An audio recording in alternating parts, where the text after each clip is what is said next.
Psalm 70 verse 4 says, "Let all who seek you rejoice and be glad in you.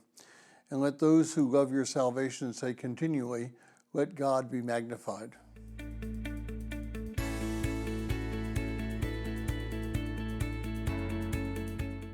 Well, if you're joining us in reading through this 6-month reading plan through the book of Psalms, today's reading is Psalm 70, and I encourage you to read that psalm.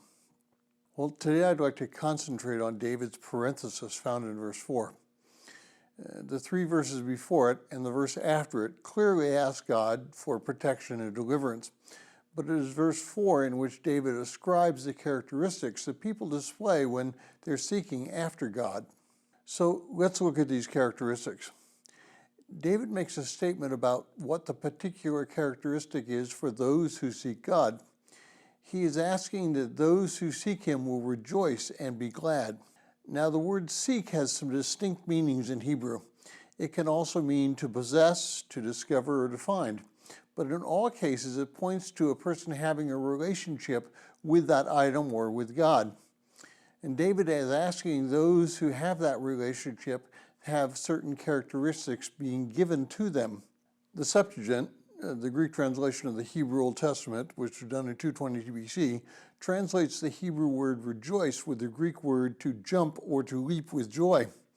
This might paint the picture of someone who is excited to have a relationship with God. It is not a dry relationship. It is rather something that is overwhelming, and therefore the believer's reaction is overwhelming. You can't stand still because you have that relationship. So if we're seeking after God, then we will be jumping with joy in our relationship with him.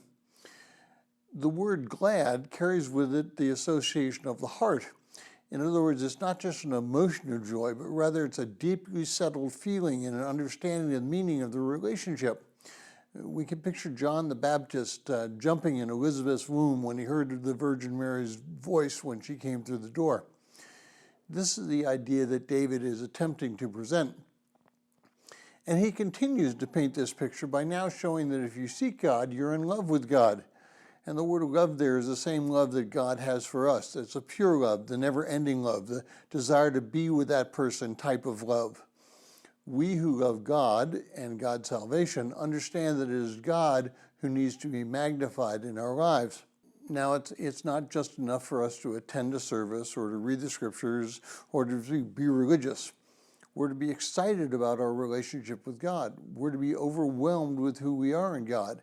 And we're to constantly magnify God by doing his will and repenting so that our lives will more clearly reflect our relationship with him. And if you would like a PDF copy of this entire reading plan, please send an email to phineasjacobus@runningtohim.net.